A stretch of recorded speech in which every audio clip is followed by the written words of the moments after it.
Good morning बच्चों। हम लोग भारत का संवैधानिक विकास पढ़ रहे हैं, ठीक है। और भारत के संवैधानिक विकास में हम लोग 2 वीडियो बना चुके हैं, ठीक है। 2 वीडियो हम लोग देख चुके हैं, तैयार कर चुके हैं। और अब हम लोग आज तीसरा क्लास जो है भारत का संवैधानिक विकास का ही तीसरा क्लास आज हम लोग स्टार्ट करेंगे। और आज हम लोग का जो एक्ट होगा वो होगा 1833 का चार्टर एक्ट, ठीक। इसके पहले जो हम लोग ने देखा था तो 1781 का एक्ट ऑफ सेटलमेंट देखा हम लोगों ने, 1784 का पिट्स इंडिया एक्ट देखा, और फिर हम लोगों ने देखा था 1813 का चार्टर एक्ट, ठीक। तो अब हम लोग बच्चों बढ़ते हैं उससे आगे, ठीक है। 1813 से बढ़ते हैं आगे। तो अब अगला जो एक्ट आने वाला है तो इसको यहां पे लिखते हैं पहले।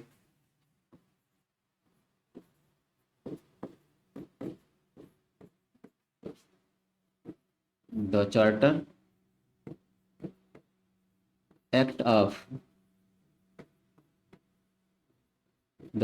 एक्ट ऑफ इंडिया 1833, 1833, ठीक है।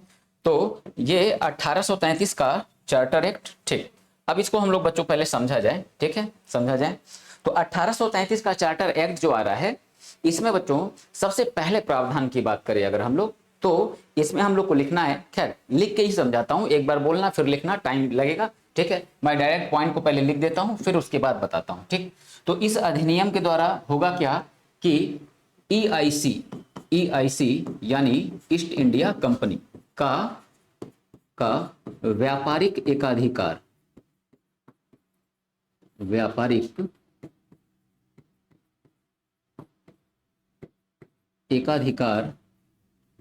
पूर्णतः, ठीक है। यहां शब्द मिल गया बच्चों पूर्णतः, तो इसका मतलब क्या, चीन देश के साथ, चीन देश और प्लस चाय पत्ती, इसको थोड़ा छोटा कर देते हैं ताकि पूरा एडजस्ट हो जाए, पूर्णतः।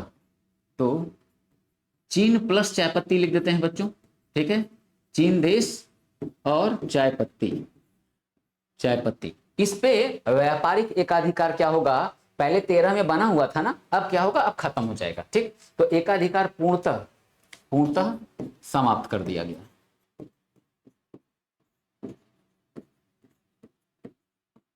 पूर्णतः समाप्त कर दिया गया, ठीक। मैं इस पे जो बच्चों कंफ्यूजन क्रिएट करने वाले क्वेश्चन होंगे मैंने उसको पहले समझाया हुआ है, ठीक। कल ही मैंने बताया था, क्या बताया था कि ईस्ट इंडिया कंपनी का व्यापारिक एकाधिकार समाप्त किया गया।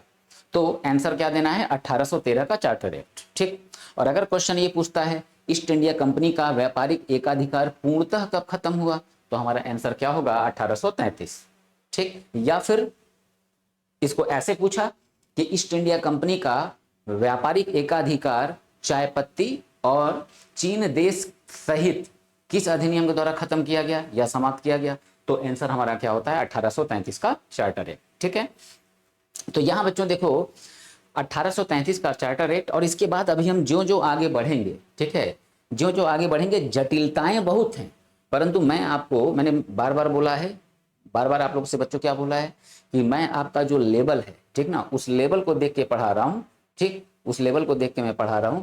मैं जब यूपीएससी की क्लास जब मैं डालूंगा तो वहां पे ये जटिलताएं जो है ना, मैं वहां पे फिर आपको और बताऊंगा। तो यहाँ इतना तैयार होने के बाद आप फिर उसको जब देखोगे ना तो फिर लगेगा कि हाँ सर, अब एग्जाम के साथ साथ अब ज्ञान भी हमारा जो है, ठीक है, ज्ञान तो कभी जिंदगी में पूर्ण होता नहीं है, परंतु एक विषय के दृष्टिकोण से देखें, एक लेवल के दृष्टिकोण से देखें, तब आप कहोगे हाँ सर अब मजा आया, ठीक। परंतु है क्या, अभी वो चीज अगर मैं दे दूंगा, समझ रहे हो बच्चों, अभी मैं वो चीज दे दूंगा तो फिर सर से ऊपर जाने लगेगा, बोरियत होने लगेगी, ठीक है। हालांकि मैं शुरू में 73 का एक्ट जो मैं बताया उसमें ही मुझे लग रहा था कि कहीं मैं बहुत ज्यादा डेप्थ तो नहीं चला गया हूँ, क्योंकि आप सब जो हो वनडे एग्जामिनेशन वाले बच्चे हो, ठीक है। तो मुझे लेवल का भी ध्यान रखना है, ठीक। तो उस लेवल को ध्यान में रख के चलेंगे, ठीक है। तो अब देखो यहां आंसर क्या हुआ, ठीक है। तो 1833 क्या यूज किया शब्द, चाय पत्ती और चीन देश सहित, ठीक है। यहां तक की बात क्लियर। अब बात करें क्यों ऐसा यहां हो रहा है बच्चों, एक बात याद रखो कि ईस्ट इंडिया कंपनी का, ठीक है, ईस्ट इंडिया कंपनी का जो अधिकार है भारत पे, उसको पकड़ जो है, ठीक है, ईस्ट इंडिया कंपनी का ये कम करना चाह रही है कौन, ब्रिटेन की सरकार। और अपना पकड़ बनाना चाह रही है। इसी वजह से क्या हो रहा है, 73 के एक्ट से इनको रेगुलेट करते सब आ रहे हैं, ठीक ना। और पूरे प्रयास में है, ये पूरे प्रयास में है कि कब हमको मौका मिले कि जब इनके सारे अधिकारों को हम छीन लें, ठीक। और रूल किसका चले, रूल फिर हमारा चले, ठीक ना। ब्रिटेन क्या सोच रहा है, रूल, वहां की सरकार क्या सोच रही है, रूल हमारा चले, सब कुछ हमारे हाथ में आ जाए। और ये मौका मिलेगा इसको, ठीक है, ये मौका इनको मिलेगा। कब मिलेगा, जब 1857 की क्रांति हो जाएगी। इसीलिए कंपनी का अधिनियम और ब्रिटिश सरकार का अधिनियम, ठीक है। जैसे इसको दो पार्ट में, जब कुछ टीचर शुरू करते हैं तो इसको दो पार्ट में पहले ही डिवाइड कर देते हैं। दो पार्ट क्या डिवाइड करते हैं, पहला पार्ट ऐसे लिखते हैं कि ईआईसी का शासन, ईआईसी का शासन, और यहां लिखते हैं ब्रिटिश सम्राट, ठीक है। तो सम्राट यानी शक्ति जो मेन होती है बच्चों क्या है, वो वहां पे जो मुकुट जो होता है, जो क्राउन होता है, पावर जो है देश की कहाँ होती है, उस क्राउन में होती है। ये सब क्या है, ठीक है, ये पॉलिटिकल साइंस का एक डेप्थ विषय हो गया, ठीक है, तो उसमें जाने की जरूरत नहीं है। तो मेन जो है पावर कहाँ होता है, क्राउन में होता है। तो ब्रिटिश क्राउन का शासन, ठीक है, ब्रिटिश क्राउन का शासन। तो ये एक बच्चों यहां ऐसे लिखा मिलता है, ब्रिटिश क्राउन का शासन। तो अब देखो ईआईसी का शासन, तो ये ईआईसी के शासन को देखें तो यहां देखो ईस्ट इंडिया कंपनी का 1773 से लगाए ये 1857 तक रहे। और यहां अब रूल 1857 से 1947 तक किसका हो जाएगा, ठीक है, महारानी का, ठीक है, या कह लें ब्रिटिश सम्राट का, या हम कह लें ब्रिटिश सरकार का, ठीक। तो ऐसे दो पार्ट में कुछ लोग डिवाइड भी कर देते हैं, मैंने डिवाइड नहीं किया, कोई बहुत समस्या नहीं है, क्योंकि आगे तो मैं बताऊंगा इस बात को, ठीक। तो अब इसमें अगले पॉइंट को देखें, अब इसमें अगले पॉइंट को देखें। तो अब देखो बच्चों सेकंड पॉइंट, ठीक। हाँ, तो मैं ये बस बताना चाह रहा था कि ईआईसी का, ठीक है, ये एक अधिकार पूरी तरह क्यों खत्म किया जा रहा है, इसलिए क्योंकि एक तो वहां की सरकार खुद भी चाह रही है कि ईआईसी का पावर जो है वो घटे, हमारा बढ़े। तो अब कंपनी को, जो अन्य कंपनियां हैं उनको इजाजत देना जो है जरूरी था, तो वो तो 13 में दे दिया। दबाव पहले से ही बना हुआ था, कंपनी में माल जो है भरे हुए थे, उनका सेल होना बहुत जरूरी था, ठीक ना। सेल नहीं होता, ब्रिटिश सरकार को इनकम नहीं होती। भारत में इजाजत क्यों दिया गया, मैंने बताया था, नेपोलियन बोनापार्ट क्या किया था, यूरोप की नाकेबंदी कर रखा था, ठीक है। यूरोप की नाकेबंदी करने के कारण दिक्कत क्या रही थी कि ब्रिटेन जो है ये तैयार माल को अन्य जो है देशों में नहीं बेच पा रहा था। और उस समय परचेजिंग पावर पूरी दुनिया में सबसे ज्यादा किसका था, तो भारत और चाइना, ठीक है। क्रय शक्ति क्षमता जो है, यानी किसी वस्तुओं को खरीदने की क्षमता जो है, वो पूरी दुनिया में सबसे ज्यादा किसकी थी, तो भारत और चीन की, ठीक। विश्व जीडीपी का हम जो है फर्स्ट सेकंड थे उस समय, विश्व जीडीपी का हम लोग फर्स्ट सेकंड नंबर पे थे, भारत और चीन, ठीक। मगर जब ब्रिटिश सरकार यहां से गई तो हम न जाने कितने पीछे चले गए। हालांकि अब जो है 5वीं अर्थव्यवस्था हम हैं, ठीक है, परंतु जब जिस दशा में छोड़ के गए थे देश को, बहुत बुरा हाल था, ठीक। तो एक तो इनका पावर घटाना था, दूसरा चाय पत्ती पे एक अधिकार अभी बना है ना, और तो और चीन भाई परचेजिंग पावर तगड़ी, तो वहां तो एंट्री चाहिए ना, ठीक है, एकदम अनिवार्य रूप से एंट्री चाहिए।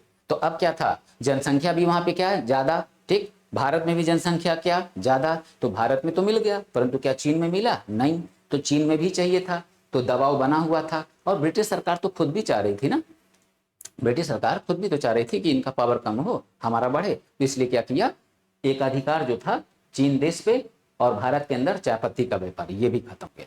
बात क्लियर, ठीक। आगे बढ़ते हैं। अब देखो, अब जो गवर्नर जो है बंगाल का, ठीक ना, बंगाल का जो गवर्नर जनरल है, अब देखो इस गवर्नर जनरल की शक्तियों को क्या किया जाएगा, इस गवर्नर जनरल की शक्तियों को अब और बढ़ाया जाएगा, ठीक है, गवर्नर जनरल की शक्तियों को और बढ़ाया जाएगा, और शासन का क्या किया जाएगा, केंद्रीकरण किया जाएगा। अब यहां देखो सीन कुछ बच्चों, ठीक है, तो यहां बंगाल, बंबई, मद्रास, ठीक, ये इनके हाथ में तो है ही। और जो कुछ क्षेत्र ये भाई ये ध्यान रखने की जरूरत है, लड़ाई भी तो लड़ रहे हैं ना ये, वो अलग बात है कि अब बोर्ड ऑफ कंट्रोल बीओसी आया, तो वो क्या कहा कि अब कोई संधि, युद्ध, लड़ाई कुछ भी जो है बिना हमसे पूछे नहीं करोगे ईस्ट इंडिया कंपनी को। तो ये बात मैं पहले बताया हूं। तो कुछ क्षेत्रों को भी इन्होंने क्या किया, अपने अधीन कर लिया। अब अपने अधीन किया क्षेत्रों को, तो अब इस स्थिति में क्या होगा कि अब देखो, अब ये होगा कि पूरे भारत का अब किया जाए क्या, केंद्रीकरण। केंद्रीकरण, केंद्रीकरण से क्या फायदा होगा, एक व्यक्ति जब पूरा रूल बनाएगा, एक व्यक्ति जब संचालित करेगा, तो शासन में क्या होगी, समरूपता होगी। वरना क्या होगा, वरना होगा ये, एक व्यक्ति अगर डिसीजन नहीं लेगा, यानी कि यहाँ का स्वरूप क्या होने जा रहा है, यहाँ का स्वरूप होने जा रहा है एकात्मक शासन व्यवस्था का, यूनिटरी फॉर्म ऑफ सिस्टम। एकात्मक शासन व्यवस्था मतलब क्या, कि मतलब जो है वहां एकात्मक शासन व्यवस्था का देश उसको कहते हैं जहां पे राज्यों का अस्तित्व न हो, और अगर राज्य हैं तो उनके पास कोई पावर नहीं होगा, ठीक है, शक्तियों का विभाजन नहीं होगा, ठीक है, जो केंद्र कहेगा वही उनको करना होगा, जब मन करेगा केंद्र उनसे वो शक्ति छीन लेगा। बस आसान शब्दों में इसी को समझो, एकात्मक शासन व्यवस्था। हालांकि इसको मैं आगे पढ़ाऊंगा, ठीक। तो अब क्या है, केंद्रीकरण करना चाह रहे थे, ठीक। तो अब इसके लिए क्या होगा, जो बंगाल का गवर्नर जनरल है, अब इसको क्या करेंगे, अब देखो इसको क्या करने जा रहे हैं,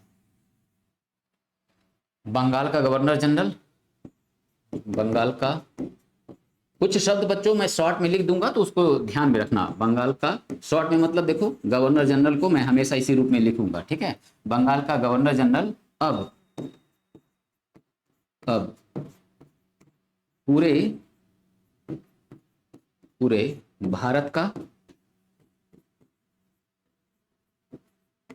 पूरे भारत का गवर्नर जनरल, पूरे भारत का गवर्नर जनरल बना दिया गया, ठीक है, पूरे भारत का गवर्नर जनरल बना दिया गया, ठीक।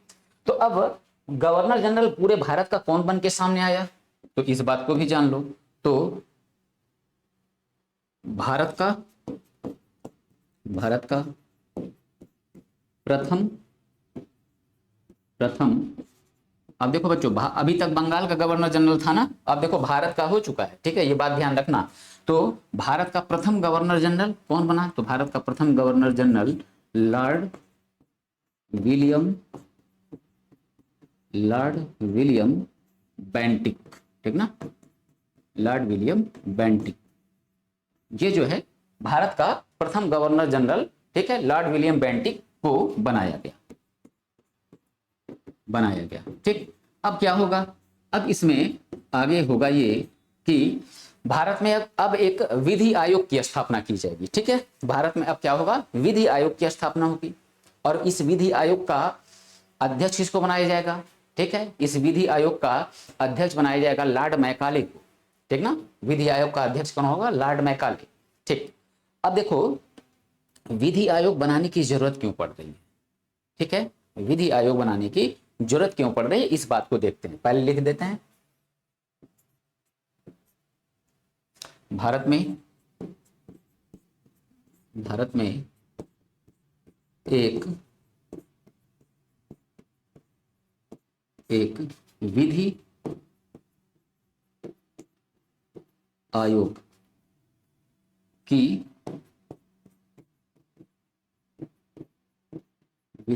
की स्थापना की गई,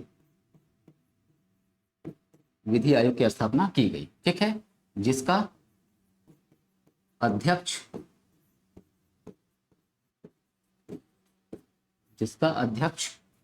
लॉर्ड मैकाले,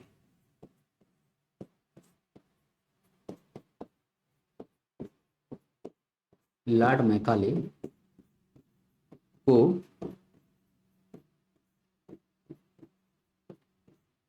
बनाया गया, ठीक है, जिसका अध्यक्ष लॉर्ड मैकाले को बनाया गया।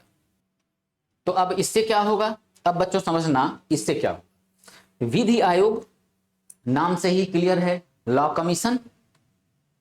तो ये लॉ कमीशन क्या करेगा, तो अब लॉ कमीशन ये करेगा कि जैसे देखो बच्चों है क्या, कि भारत में अब कानूनों का क्या होगा, संहिताकरण हो, ठीक ना, कानूनों का संहिताकरण, ठीक है। तो लॉर्ड कॉर्नवालिस आ चुका है, ठीक है, अब कानूनों का संहिताकरण होना है। संहिताकरण मतलब ये कि अब भारत के लिए, ठीक है, क्या होगा, अब कानून आईपीसी सीआरपीसी सुना होगा आप लोगों ने, अब इसका निर्माण होगा, ठीक है, इसका निर्माण होगा। तो अब जो है इसका निर्माण होगा और धीरे धीरे फिर इसको लिखना शुरू किया जाएगा, ठीक। तो आज की डेट का जो आईपीसी है सीआरपीसी है, ये ब्रिटिश सरकार के टाइम का ही है, ठीक है। उसमें जो है भारतीय संविधान निर्माताओं ने क्या किया है, संशोधन किया हुआ है, ठीक। तो अब होगा क्या, अंग्रेज चूंकि क्या बोल रहे हैं कि देश का शासन हम कैसे चला रहे हैं, संविधान के अनुसार, ठीक। और दूसरी बात, संविधान के अनुसार चलाना है तो पूरे दुनिया का सबसे प्राचीन संविधान किसका, ब्रिटेन का, परंतु उसका संविधान तो अलिखित है। मगर भारत में ये जो संविधान चला रहे हैं वो लिखित चला रहे हैं। क्यों चला रहे हैं, क्योंकि यहाँ पे इतना विविधता है, इतने टाइप के लोग हैं कि इतने टाइप के लोगों को केवल मौखिक रूप से बता समझा के अपनी बात मना लेना, ये इम्पॉसिबल बात है, ठीक है, ये इम्पॉसिबल बात है। तो इसलिए है क्या, चीजें लिखित रूप में होंगी कि हाँ ये बात है, ये देखो तुमने किया है, ठीक है। तो क्या होता है, हम लोग कहते हैं ना कि हाँ लिखित रूप में यार दिए हैं और जो है अब तो फंस गए, समझ रहे हो ना, कुछ भी होता है हम लोग क्या कहते हैं कि लिख के दो, ठीक है। तो ये बात, तो विधियों का संहिताकरण यहाँ पे किया जाएगा। इसके लिए क्या होगा, विधि आयोग की स्थापना की जाएगी, जिसका अध्यक्ष कौन होगा, लॉर्ड मैकाले, ठीक, लॉर्ड मैकाले। अगला पॉइंट इसमें क्या होगा, अगला पॉइंट इसमें दास प्रथा, स्लेव सिस्टम। तो अब ये स्लेव सिस्टम क्या है, तो अब ये स्लेव सिस्टम देखो बच्चों, 5वां नंबर कि दास प्रथा को समाप्त करने का, दास प्रथा को समाप्त करने का प्रावधान किया गया, परंतु समाप्त कब हुआ ये, परंतु समाप्त ये 1843, ठीक ना, 1843। अब बच्चों समझना, समाप्त होने का मतलब क्या है, समाप्त देखो, रूल दास प्रथा को समाप्त करने की बात इन्होंने कर दिया, दास प्रथा को समाप्त करने की बात इन्होंने कर दिया किस अधिनियम में, 1833 में, यानी कि प्रावधान, ठीक है, क्लियर करते हैं इसको, प्रावधान 1833, ठीक। परंतु क्या इसको खत्म करने के लिए कोई एक्ट बना, नहीं, एक्ट नहीं बना, ठीक है, एक्ट नहीं बना। इस समय गवर्नर जनरल कौन है, इस समय गवर्नर जनरल है लॉर्ड विलियम बेंटिक, ठीक है। परंतु जब ये 1843 में एक्ट आएगा तब कौन होगा गवर्नर जनरल, कौन एक्ट लेके आएगा, तो लॉर्ड एलन बरो, लॉर्ड एलन बरो, लॉर्ड एलन बरो, ठीक है। हालांकि ये सब बच्चों इतिहास की बात हो जा रही है, ठीक है, इतिहास की बात हो गई। तो समाप्त 1843 में विधि बनाकर किया गया, ठीक है। विधि बना देने से एक दिन में, विधि बना देने से एक दिन में बच्चों कोई सिस्टम जो है सुधर नहीं जाता है, ये बात क्लियर है, ठीक है। बना दिया, अब गैर कानूनी हो गया, अब धीरे धीरे रुकेगा, ठीक ना, धीरे धीरे।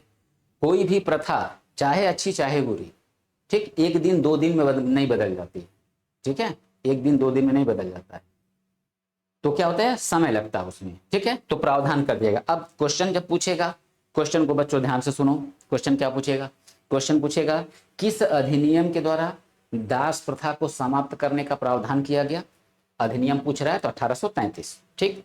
और अगर पूछ रहा है कि दास प्रथा को समाप्त करने का, ठीक है, दास प्रथा को समाप्त करने के लिए, ठीक है, एक्ट कब बनाया गया, अधिनियम कब बनाया गया, पारित कब किया गया, तो हमारा आंसर क्या है, 1843, ठीक। स्क्रीनशॉट इसको ले लो, रुको थोड़ा सा मैं इसको स्क्रीनशॉट को 33 दिख जाए, ठीक। चलो अब क्लियर है बच्चों, स्क्रीनशॉट अब ले लो, ठीक है। चलो अब देखते हैं बच्चों, अब देखो यहां हम लोग देखें, अगला जो एक्ट होगा चार्टर एक्ट, चार्टर एक्ट 1853, ठीक है, इसको मैंने शॉर्ट में लिख दिया है बच्चों, the charter act of India 1853, ये पूरा नाम हो गया, ठीक है। तो ये पुराना, तो मैंने शॉर्ट में लिख दिया, अंडरस्टूड है, ठीक है। अब क्या मैं इसको मिटाऊं, ठीक है। चार्टर एक्ट 1853, अब 1853 का चार्टर एक्ट, ठीक है। अब इसमें क्या होने वाला है, तो देखो बच्चों, मैंने क्या बोला कि मैं बोला हूं ना कि बैलेंस बना के चलना पड़ रहा है, ठीक है ना। आपके कोर्सेज को देख के मुझे बैलेंस बना के चलना पड़ रहा है। बातें यहाँ अभी बहुत हैं बताने को। मैं अभी यहाँ पे विधान परिषद की जा रहा हूँ चर्चा करने, ठीक है। इसमें मनोनीत सदस्य, भारतीय सदस्य, ठीक है, अस्थायी सदस्य, बहुत से इसमें सिस्टम है विधान परिषद, ठीक। मैं उसका यहाँ पे चर्चा नहीं करूंगा, ठीक। आपसे सीधा सीधा क्वेश्चन पूछा जाएगा कि भारत में विधि निर्माण के लिए एक विधायिका, या इसी विधायिका का नाम क्या था उस समय, विधान परिषद की स्थापना की गई। यह कार्य किस अधिनियम के द्वारा हुआ, ठीक। अब उसी में ऑप्शन देगा, तो हमारा आंसर क्या हो जाएगा 1853। तो 1853 के एक्ट के द्वारा क्या किया गया, भारत के अंदर विधि निर्माण के लिए, कानून बनाने के लिए एक संस्था बनाई गई, जिसका नाम क्या पड़ा, जिसका नाम पड़ा विधान परिषद। अब उसमें कितने भारतीय आए, कौन क्या, ये चर्चा का विषय नहीं है, आपके कोर्सेज के अकॉर्डिंग जो है ये चर्चा का विषय नहीं है। तो विधान परिषद आई, तो क्या इससे पहले भारत में कानून नहीं बनते थे, नहीं, ठीक ना। भारत में जो है इससे पहले जो कानून थे, गवर्नर जनरल और उसकी परिषद क्या करती थी, वही पारित कर दे रही थी। उसको बनाने के लिए अलग से कोई संस्था नहीं था, समझ लो ना। गवर्नर जनरल और उसकी परिषद जो है वो क्या कर रही है, वो पारित कर दे रही है, अलग से कोई संस्था जो है वो नहीं था। और कानून जो है ईस्ट इंडिया कंपनी के लिए और भारतीयों के लिए भी कुछ रूल, वो कहाँ से आ रहे थे, ब्रिटिश संसद से आ रहे थे। अब क्या होगा, अब ब्रिटिश संसद से नहीं आएगा, अब ये सारे एक्ट कहाँ बनेंगे, भारत में बनेंगे।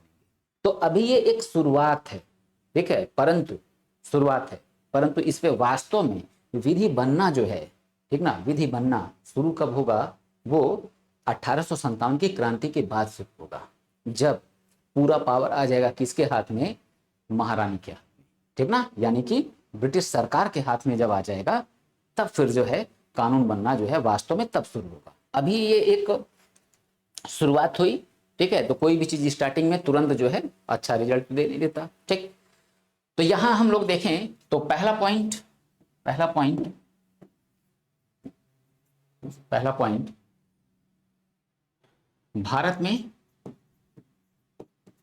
भारत में विधि निर्माण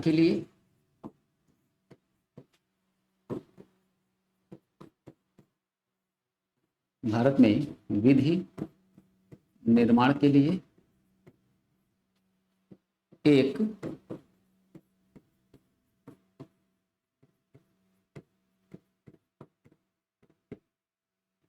एक विधान परिषद होगी। अब इसकी सदस्य संख्या वगैरह क्या है, मैंने बोला ये चर्चा का विषय नहीं, ठीक है।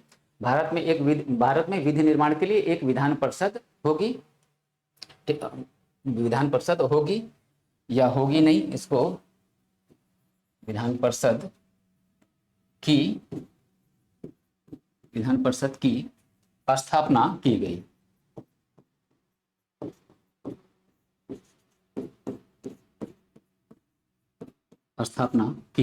जो आगे चलकर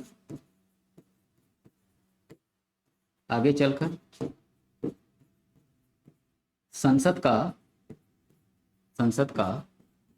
रूप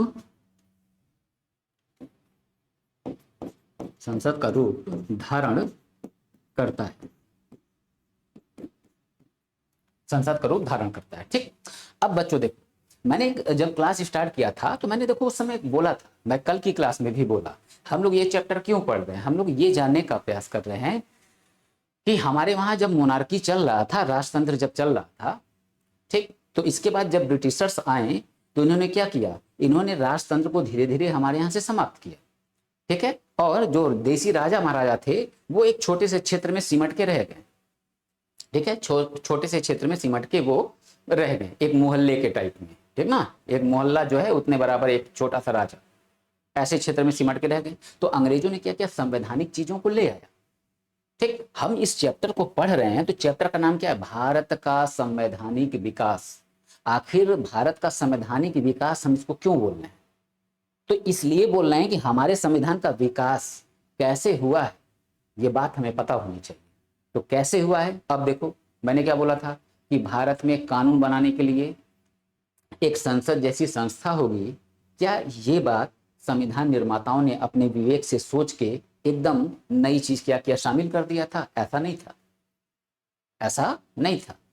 ब्रिटिश जो है वो लेके आए थे इन चीजों को, और हमने क्या किया, उसमें संशोधन करके अपने संविधान में उसको शामिल कर लिया। तो अब यहां देखो 1853 देख लो, ठीक है, क्या हुआ, विधान परिषद आई, ये अभी एक सदन वाली है, ठीक है, आगे चल के अभी 1919 में ये 2 सदन वाला हो जाएगा, ठीक है। और यही विधान परिषद आज की डेट में हमारे सामने किस रूप में है, संसद के रूप में। और आगे जो है राज्यों में भी विधानमंडल स्थापित हो जाएगा, यानी राज्य के अंदर भी विधि बनाने वाली संस्था हो जाएगी।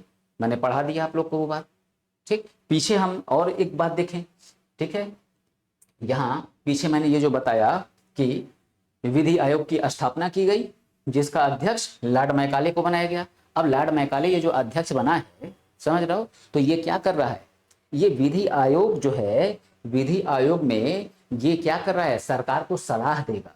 ये कानून का एक जानकार व्यक्ति है, ज्ञाता व्यक्ति है। ये क्या करेगा, ये सरकार को सलाह देगा विधिक मामलों में। परंतु जब वोटिंग होगी, कभी भी जब सदन के अंदर वोटिंग होगी तो ये वोट नहीं करेगा। बात समझ में आई? सदन के अंदर जब वोटिंग होगी तो ये वोट नहीं करेगा। तो अब ये व्यक्ति भारतीय संविधान के किस जो है पदाधिकारी से मेल खा रहा है? भारत का महान्यायवादी, अटॉर्नी जनरल ऑफ इंडिया। समझ रहे हो बच्चों? तो ये देखो यहीं से आया है, अटॉर्नी जनरल ऑफ इंडिया का कॉन्सेप्ट जो है वो क्या है, वो यहीं से आया है। तो वही मैं कह रहा हूं ना, भारत का संवैधानिक विकास हम कह क्यों रहे हैं, इसीलिए कह रहे हैं कि अंग्रेजों ने हम लोगों को बहुत कुछ जो है संविधान के पॉइंट ऑफ व्यू से दिया है। हालांकि उन्होंने जो दिया, एक भी चीज में हमारे फायदे को दृष्टिकोण में नहीं रखा गया। किसी भी बातों में हमारे फायदे को दृष्टिकोण में नहीं रखा गया। वो हर काम अपने फायदे के लिए करते थे, वो अलग बात है। आगे चल के हमको उसका लाभ हुआ, यहाँ तक कि रेलवे का विस्तार, ठीक है, रेलवे का विस्तार, सड़क का विस्तार, ठीक है, टेलीफोन, संचार व्यवस्था, सब कुछ उनको अपने फायदे के लिए था। बाद में हमको लाभ दिया ना, परंतु उस समय हमारे ऊपर शिकंजा कसने का एक बहुत बड़ा जरिया भी था। आधुनिक भारत इतिहास पढ़ा जाएगा तो वहां देखा जाएगा, ठीक है। तो विधि निर्माण के लिए एक विधान परिषद की स्थापना की गई, जो आगे चलकर क्या रूप धारण करता है, संसद का रूप धारण करता है, ठीक है। यहां तक की बात क्लियर? चलो आगे देखते हैं,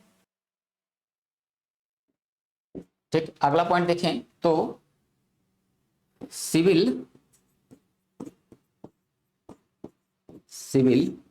सेवा के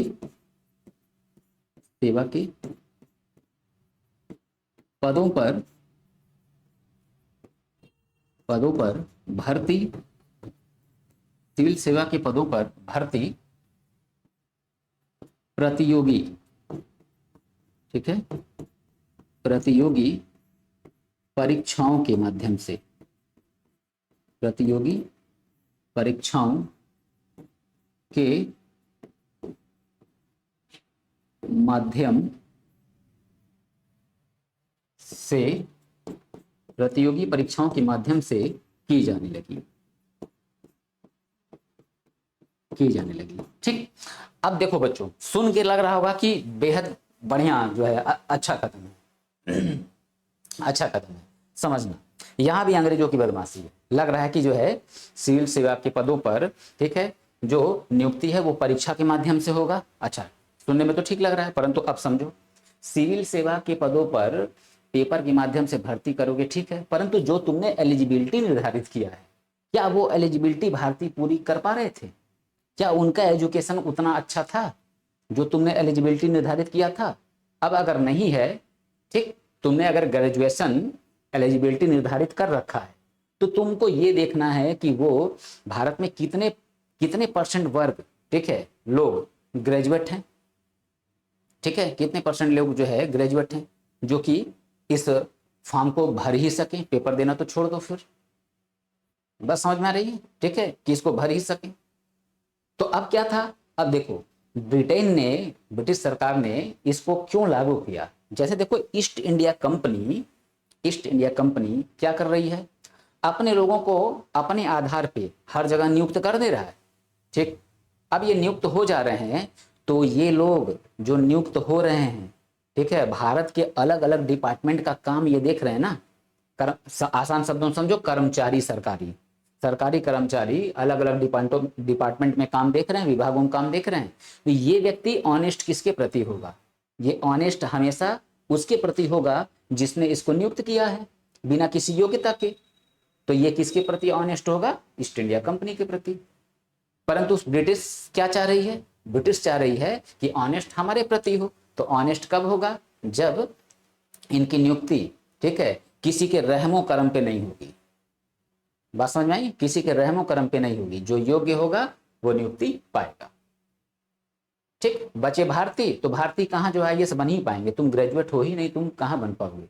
यहाँ तो हमारा जब भारत आज़ाद होता है तो 1976-75 की स्थिति ऐसी थी कि लोग हाई स्कूल पास होते थे तो लिखते थे, नेम प्लेट लगा होता था नाम और नीचे लिखा होता था हाई स्कूल पास। गर्व होता था कि 10 पास हैं। जो 12 रहता था, 12th रहता था, वो तो फिर छोड़ ही दो। और ऊपर से जो ग्रेजुएट है, जो पोस्ट ग्रेजुएट है, तो फिर तो सुभान अल्लाह। समझ लो ना? तो ये स्थिति, और तुम यहाँ जो है कि, तो अब वही बात है। तो भारतीयों को लगा कि हाँ यार, लोग भाई हम लोग नहीं इतना शिक्षित हैं कि इस पद पे जा पाए, मगर भारतीयों को ये समझने की जरूरत थी कि जो टैक्स हम दे रहे हैं, उस टैक्स के पैसे से क्या विद्यालय बन रहा है, हमको शिक्षा मिल रही है। ठीक है, तो ये होगा आगे जब आंदोलनकारी धीरे धीरे जगेंगे तो ये चीजें होंगी। ठीक है, ये चीजें होंगी। ठीक, तो ये हम लोगों ने देखा कि सिविल सेवा के पदों पर भर्ती प्रतियोगी परीक्षाओं के माध्यम से की जाने लगी। ठीक, अब ये बच्चों ध्यान रखना, थोड़ा सा मैं चर्चा बस कर दे रहा हूं। 1833 में भी सिविल सेवा के पदों पर भर्ती जो है करने की बात जो है 1833 में प्रतियोगी परीक्षा के आधार पे उसी समय कर दी गई थी। परंतु ईस्ट इंडिया कंपनी जो है, ठीक है, इस बात को माना नहीं था। ईस्ट इंडिया कंपनी इस बात को माना नहीं था। ठीक है, तो अब भाई कहीं ना कहीं एक रेवेन्यू जनरेट कर रहा है ना, वो ब्रिटिश सरकार को दे रहा है ना, तो कुछ तो दबाव उसका तो होगा ही। मगर कितना समय तक ये क्या होगा? ठीक है, कितना समय तक? 33 में लगाना चाहा ब्रिटिश सरकार ने, नहीं लगा पाई, परंतु क्या हुआ? 20 साल बाद लगा तो दिया, 53 में वो तो गया प्रतियोगी परीक्षा का दर पे। और क्या हुआ? शक्ति कम। अब जो है एक चोट पड़नी है। चोट क्या पड़ना है? 1857 की क्रांति। और 1857 की क्रांति हो जाएगी तो फिर क्या होगा? तब जो ईस्ट इंडिया कंपनी है, इनका पावर पूरी तरह क्या होगा? समाप्त हो जाएगा। ठीक, और पूरा पावर किसके हाथ में आ जाएगा? महारानी के हाथ, क्राउन के हाथ में चला जाएगा। ठीक, क्राउन के अधीन हो जाएगा, यानी ब्रिटिश सरकार के। तो वहीं से क्या होगा? ब्रिटिश सरकार का शासन शुरू। अभी मैंने डायग्राम बनाया था ना, ठीक है, कि 1857 से लिए 1947 तक किसका शासन? ब्रिटिश सरकार का, क्राउन का शासन। ठीक, स्क्रीनशॉट लो इसका। ठीक है, चलो अब अगला एक्ट देखते हैं। तो अगला एक्ट जो होगा, अब इसका नाम होगा भारत शासन, भारत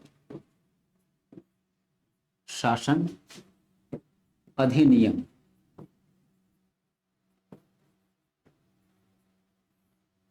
भारत शासन अधिनियम 1858। 1858 भारत शासन अधिनियम 1858।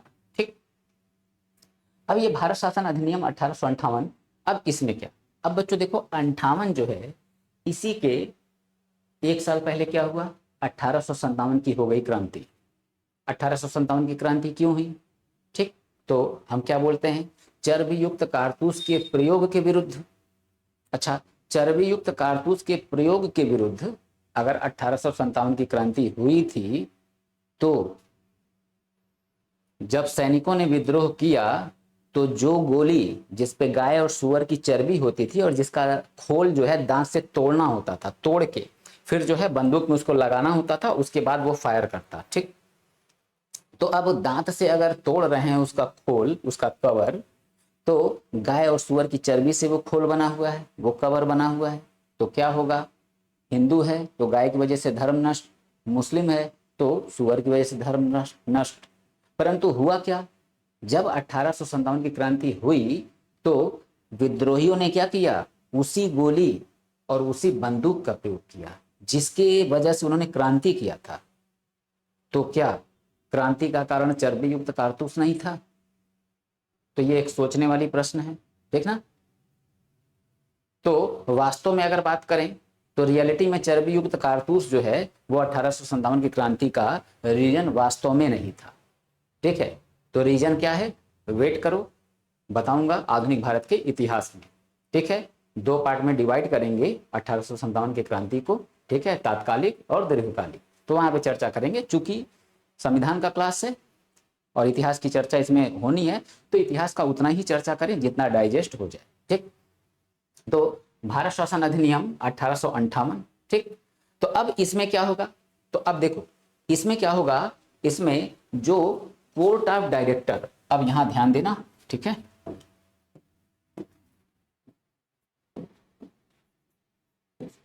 Court of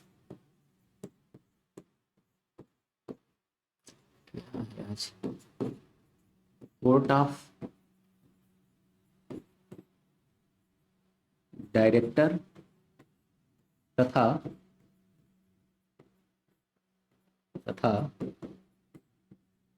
board of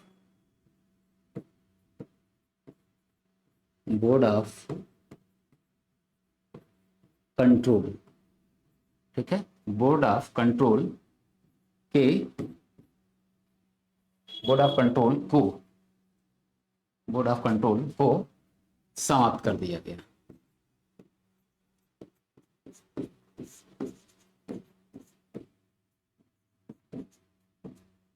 board of control को समाप्त कर दिया गया। ठीक है, तो बोर्ड ऑफ कंट्रोल जो है समाप्त हो गया, इसको थोड़ा सही कर देते हैं।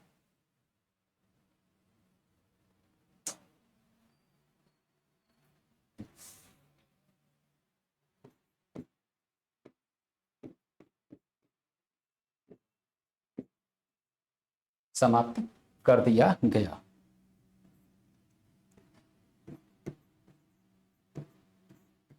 ठीक है, तो बोर्ड ऑफ कंट्रोल को समाप्त कर दिया गया। ठीक, अब ये समाप्त क्यों हो रहा है, अब इसको बच्चों ध्यान देने की जरूरत है। ठीक, क्यों समाप्त होगा समझते हैं। देखो, समाप्त होने का रीजन ये होगा कि जैसे यहां ये कॉलम बनाया, court of director, board of control. तो मैंने क्या बताया था, ये कोर्ट ऑफ डायरेक्टर जो है, ठीक है, इसी के यही पूरा कोर्ट ऑफ डायरेक्टर जो है, इसमें कितने हैं, 24 मेंबर हैं। ठीक ना, 24 सदस्य हैं इसके, 24 सदस्य कोर्ट ऑफ डायरेक्टर के। अच्छा, अब ये जो 24 सदस्य हैं, ठीक, यही लोग जो है व्यापार कर रहे हैं। तो भारत में किसके माध्यम से ये संचालित कर रहे हैं, भारत को किसके माध्यम से संचालित कर रहे हैं, तो गवर्नर जनरल प्लस उसकी परिषद, ये सब किसके द्वारा नियुक्त है, तो ये नियुक्त है सीओडी यानी कोर्ट ऑफ डायरेक्टर के द्वारा। तो अब भाई 1773 का एक्ट लगाया, ठीक है, लाया, फिर 1781 का लाया, 1784 का पिट्स इंडिया एक्ट लाया। तो मैंने बताया कि जब पिट्स इंडिया एक्ट आया तो उसी एक्ट में क्या प्रावधान किया गया कि भाई बार बार जो है एक्ट लाके इनको कब तक रेगुलेट करेंगे, नियंत्रित करेंगे। तो इससे अच्छा ये है कि इनको डायरेक्ट हम जो है कंट्रोल करने का प्रयास करें। तो क्या होगा, 6 सदस्यों वाले बोर्ड ऑफ कंट्रोल का गठन हो जाएगा और ये क्या करेगा, इनका राजनीतिक जो अधिकार है ये छीन लेता है, राजनीतिक अधिकार छीन लेगा, कहेगा केवल तुम व्यापार करो। और राजनीति में क्या है, ईस्ट इंडिया कंपनी का राजनीतिक अधिकार छीनने का मतलब क्या, मैं उस समय भी बताया था और अब भी बोल रहा हूं कि राजनीतिक अधिकार होगा, काम वो राजनीति वाला करेंगे, परंतु किससे पूछ के, बोर्ड ऑफ कंट्रोल से। तो अब 1857 की हो गई क्रांति और ब्रिटिश सरकार चाह रही थी कि हमको जो कब मौका मिले कि हम इनसे पूरा पावर जो है छीन लें। और जो काम ईस्ट इंडिया कंपनी कर रही थी वो सारे काम क्या है, हम अपना करने लगे। ठीक, ये बस क्या हो, ये मात्र एक व्यापारी की तरह हो जाए, ये प्रयास में थी। और देखो मैंने क्या बोला अभी थोड़ी देर पहले कि ये सफल होंगे भी, और देखो अब सफल हो गए। बहाना क्या मिला, 1857 की क्रांति, बड़े पैमाने पर जो है अंग्रेज मारे गए। तो अब ये हुआ कि भाई तुम लोग की व्यवस्थाएं जो हैं वो शोषणकारी हैं, इसी वजह से तो जो है इतना बड़ा जो है आंदोलन छिड़ा, क्रांति छिड़ी। ठीक है, इतना बड़ा क्रांति क्यों छुड़ा? तो ये अब बहाना मिल गया। तो बहाना मिल गया तो क्या हुआ? कोर्ट ऑफ डायरेक्टर भंग, खत्म। ठीक, अब ये खत्म तो ये भी खत्म। क्यों ये खत्म? ये इसलिए खत्म क्योंकि ये आया ही था इसलिए कि क्या करेगा, ये इस पे लगाम लगाएगा। समझ रहे हो? ईस्ट इंडिया कंपनी के ऊपर ये क्या करेगा, लगाम लगाएगा, उनको अपने अंडर में रखेगा। और वो काम होगा जो चीज ब्रिटिश सरकार चाह रही है। परंतु अब तो ब्रिटिश सरकार खुद आ गई ना, अब ब्रिटिश सरकार तो खुद आ गई। अब जब वो खुद आ गया तो फिर इनकी क्या जरूरत है, इनकी क्या जरूरत है? तो इसलिए क्या होगा, ये समाप्त कर दिए जाएंगे। ठीक, अगर ये बात बच्चों ना समझ में आई हो तो कमेंट में मुझे बताना। ठीक है, मैं इसका आंसर आपको मतलब जो है मैं इसको फिर से समझाऊंगा। ठीक है, चलो तो नेक्स्ट पॉइंट देखते हैं। एक मिनट बच्चों,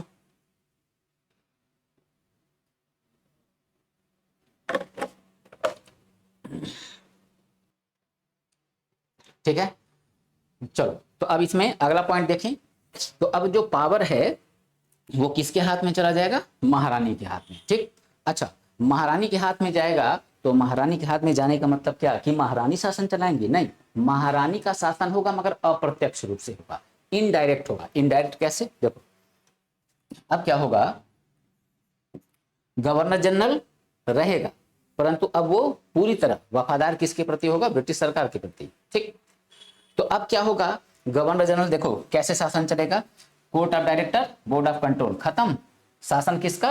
अब ब्रिटिश सरकार का। तो कैसे होगा? तो देखो इसके लिए क्या होगा, एक एक भारत एक भारत सचिव की एक भारत सचिव की नियुक्ति, ठीक है, की गई। अब एक भारत सचिव की नियुक्ति की जाएगी। अब ये भारत सचिव कौन है? अब देखो बच्चों समझना, जैसे यहां समझना, मैंने कहा यहां ब्रिटिश सरकार, ब्रिटिश सरकार, ब्रिटिश सरकार के नीचे कौन है? भारत सचिव, भारत सचिव। और भारत सचिव से नीचे कौन है? वायसराय, वायसराय, या हम कह लें गवर्नर जनरल। ठीक है, और गवर्नर जनरल और इसकी परिषद जो है, इसकी काउंसिल, ठीक, प्लस विधान परिषद स्थापित हो गया। ये सब मिलके अब क्या करेंगे, ये सब मिलके शासन अब भारत का चलाएंगे। ठीक है, ये अब मिलके भारत का शासन चलाएंगे। तो ये जवाबदेही किसके प्रति हो गए? भारत सचिव के प्रति। ठीक ना, भारत सचिव के प्रति। और भारत सचिव जो है किसके प्रति जवाबदेह है? ब्रिटिश सरकार के प्रति। ठीक है, ब्रिटिश सरकार के प्रति। तो ये ब्रिटिश सरकार के प्रति जवाबदेह है। बात समझ में आई? ठीक, तो भारत सचिव की नियुक्ति की गई। और ये भारत सचिव रहेगा कहाँ? भारत सचिव और इसका पूरा टीम, ठीक ना, भारत सचिव और इसकी परिषद, ठीक है, ये कहाँ होगी? ये होगी ब्रिटेन में। ध्यान रखना, ये होगी ब्रिटेन में। जो इनका कार्यकारिणी होगा वो कहाँ होगा? ब्रिटेन में होगा। और तो और सैलरी भी जो है भारत से ही इनको दिया जाएगा, जिसका आगे चल के जो हमारे आंदोलनकारी हैं वो क्या करेंगे? विरोध करेंगे आगे चल के कि भाई यहां से सैलरी क्यों दे रहे हो। ठीक है, तो हम उसमें आगे आएंगे भी। ठीक, तो इस तरह से। ठीक, तो भारत सचिव की नियुक्ति की गई। ठीक, अच्छा, तीसरा पॉइंट जरा देखो। तीसरा पॉइंट क्या? ठीक है, रहने देते हैं। गवर्नर जनरल, गवर्नर जनरल को वायसराय, वायसराय बना दिया गया। गवर्नर जनरल को वायसराय बना दिया गया। ठीक है, चौथा पॉइंट, प्रथम वायसराय, प्रथम भारत का वायसराय, भारत का वायसराय कौन बना? तो गवर्नर जनरल था कौन? Lord Canning. वही व्यक्ति को बना दिया गया वायसराय। ठीक, भारत का viceroy Lord Canning. Lord Canning. ठीक है, तो लॉर्ड कैनिंग जो है प्रथम भारत का वायसराय लॉर्ड कैनिंग को बनाया गया।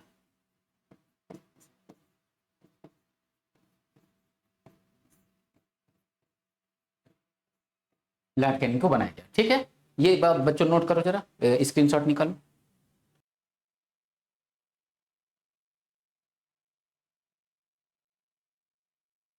ठीक है, चलो अब देखते हैं हम लोग। अब देखो, ये जो वायसराय है और वायसराय की जो परिषद है, ठीक है, तो परिषद जो है अब इसके द्वारा जो अभी ब्रिटेन से जो नियम आ रहे थे, ठीक है, तो उनको हम क्या देख रहे थे, चार्टर के रूप में देख रहे थे, the charter act of India. परंतु अब यहीं से आएगा, विधान परिषद से बन के, ठीक है, आएगा। ठीक, तो ये जो वायसराय की परिषद है इसके द्वारा पारित माना जाएगा। तो फिर क्या होगा, तो कहा जाएगा इसको अब आगे जो एक्ट होगा, भारत परिषद अधिनियम, इंडियन काउंसिल एक्ट। ठीक, तो अब पहला काउंसिल एक्ट कौन है, देखें जरा, तो यहां देखो, इंडियन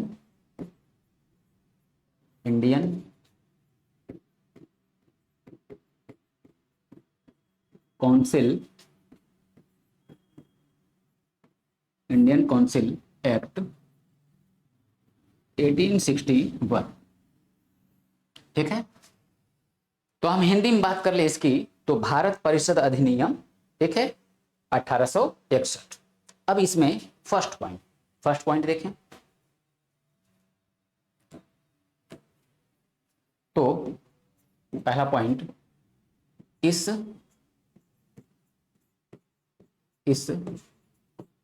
अधिनियम के द्वारा भारत में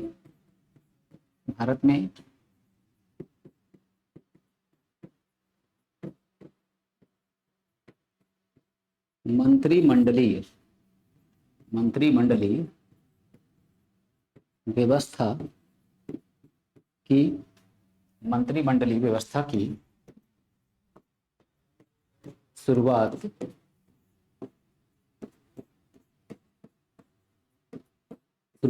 की। ठीक है, अच्छा, मंत्रिमंडलीय व्यवस्था या इसी को कहते हैं विभागीय प्रणाली। ठीक है, विभागीय प्रणाली। अच्छा, अब ये विभागीय प्रणाली मतलब क्या है, तो विभागीय प्रणाली मतलब ये बच्चों, जैसे आज देखो हमारे वहां मंत्रिमंडल है, ठीक ना, तो मंत्रिमंडल या हम कह लें मंत्रिपरिषद। ठीक, हालांकि मैं बता चुका हूं, मंत्रिमंडल, मंत्रिपरिषद, इस मंत्रिपरिषद में कैबिनेट मंत्री, राज्य मंत्री, ठीक है, उप मंत्री, और ये राज्य मंत्री का दो वर्गीकरण, एक तो राज्य मंत्री, दूसरा स्वतंत्र प्रभार। ये बात मैं समझा चुका हूं पिछले क्लासेस में, आप पीछे के वीडियो जाके, ठीक है, प्रधानमंत्री और उसका मंत्रिपरिषद देख लेना, वहां चीजें स्पष्ट हो जाएंगी। तो हमारे वहां देखो आज मंत्रालय है ना, कृषि मंत्रालय, ऊर्जा मंत्रालय, ठीक है, कपड़ा मंत्रालय, जल संसाधन मंत्रालय, सड़क एवं परिवहन मंत्रालय है। अब ये मंत्रालय का कॉन्सेप्ट भी, ठीक, मैं देखो बार बार वही बात रिपीट कर रहा हूं कि हम लोग इस चैप्टर को क्यों पढ़ रहे हैं, क्या क्या अंग्रेजों ने हमें दिया, वो बात हम जानने का प्रयास कर रहे हैं। ठीक, तो अब ये मंत्रालय का जो कॉन्सेप्ट आज हमारे वहां है, क्या हमारी देन है? नहीं, ये भी ब्रिटिश की देन, समझ लो। मैं यहाँ पे बच्चों, बात समझना, मैं यहाँ पे अपने संविधान का कहीं कोई बुराई नहीं कर रहा हूँ, समझ लो ना, समझना इंटेंशन में, बुराई नहीं कर रहा हूँ। एग्जामिनर ऐसे क्वेश्चन पूछेगा तो ये बात दिमाग में फीड होनी चाहिए, सीधे बता के निकल लिया, सार क्या है, मतलब क्या है, कुछ पता ही नहीं है, क्या पढ़ना फिर। तो इसलिए ये मत समझना कहीं से मैं संविधान पढ़ा रहा हूँ तो मैं संविधान विरोधी नहीं हो सकता। ठीक, मंत्रिमंडलीय व्यवस्था, तो ये जो सिस्टम देख रहे हो ये भी किसकी देन है? अंग्रेजों की। अब ये सिस्टम क्यों आया कि भाई देखो, एक व्यक्ति ऐसा जो, मतलब एक व्यक्ति है जो हर डिपार्टमेंट को देख रहा है, तो क्या वो हर डिपार्टमेंट को बढ़िया देख पाएगा? हर डिपार्टमेंट में उसका परफॉर्मेंस अच्छा होगा? नहीं अच्छा होगा, ठीक है, नहीं अच्छा होगा, हम लोग को ये बात पता है। तो अब क्या हो, अलग अलग डिपार्टमेंट बना दो और उसके विशेषज्ञ जो है, समझ रहे हो, उसके विशेषज्ञ को नियुक्त कर दो, तब क्या होगा, उस क्षेत्र का विकास तेजी से होगा। ठीक है, अब कृषि मंत्रालय है, कृषि मंत्रालय में जो है सिंचाई विभाग, ठीक है, सिंचाई, अब इरिगेशन में जेई बनना है, तो अब इरिगेशन का कुछ भी जो है पता ना हो तो वहां जाके कैसे काम कर लोगे? बस समझ में आ रही है ना, कैसे कर लोगे फिर काम? तो ये बात समझना होगा बच्चों, समझ रहे हो? तो इसलिए क्या है, विभाग बनाया गया। तो अंग्रेजों ने भी क्या किया, विभाग बनाया। ठीक, अगला पॉइंट देखें जरा।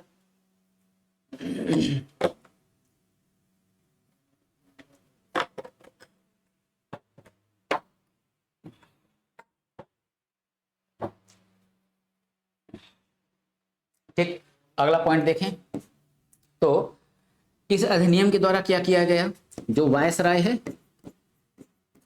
वायसराय या हम कह लें गवर्नर जनरल, वायसराय या गवर्नर जनरल को अध्यादेश जारी करने की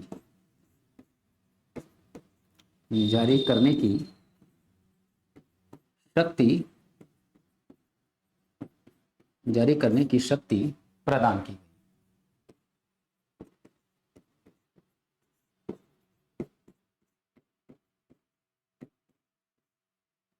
जारी करने की शक्ति प्रदान की गई। ठीक, अब बच्चों देखो, ये हमारे भारतीय संविधान में ऑर्डिनेंस पावर, ठीक, अध्यादेश की शक्ति किसके पास है, राष्ट्रपति के पास है। मैंने क्या बोला, यही गवर्नर जनरल आज हमारे सामने किस रूप में है, राष्ट्रपति के रूप में सामने है। और राज्यों में ऑलरेडी गवर्नर नियुक्त थे, ठीक, वो गवर्नर आज हमारे सामने किस रूप में है, राज्यपाल के रूप में है। क्या देखा हमने कि देखो कैसे चीजें आ रही हैं हमारे सामने। ठीक, आज अध्यादेश जो है राष्ट्रपति जारी करता है, तो राष्ट्रपति अध्यादेश जारी करता है, ठीक, किस अनुच्छेद के तहत जारी करेगा, अनुच्छेद 123। कितने समय तक इसका प्रभाव होगा, अधिक से अधिक 6 माह। तो ये जो टाइमिंग है, इस समय भी, ठीक है, इस समय भी जो अध्यादेश का प्रभाव जो था वो कितना समय था, 6 माह। ठीक है, 6। और फिर बाद में क्या था, संसद से इसको अनुमोदन, ठीक है, संसद से इसको अनुमति फिर लेनी होती थी, नहीं तो ये अध्यादेश क्या होता था, समाप्त हो जाता। तो यही बात जो है हम अपने संविधान में भी तो लिखे हैं। ठीक है, चलो अगला पॉइंट देखते हैं। ठीक है बच्चों, ये तीसरा पॉइंट जो है वो अब सदस्य वाला मैटर आ जाएगा। सदस्य वाला मैटर मैंने हालांकि जो है शुरू से छोड़ रखा है, तो अब सदस्य वाले मैटर में विधान परिषद जो है, ठीक है, तो उसमें मनोनीत सदस्यों का प्रावधान आएगा। ठीक है, 12 जो मनोनीत सदस्य हैं उनका प्रावधान आएगा। तो वो बात मैं शुरू से छोड़ रहा हूँ, वो आपसे जो है पूछने वाला नहीं है, यूपीएससी में पूछेगा।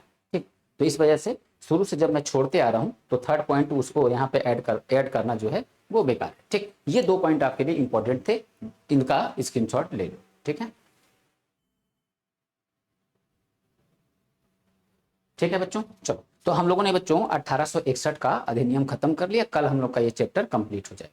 ठीक है, कल हम लोग का ये चैप्टर खत्म हो जाएगा और उसके बाद से फिर हम लोग संविधान के संशोधन देखेंगे। ठीक ना, अभी तक कितने संशोधन हुए हैं संविधान में, 105, 105।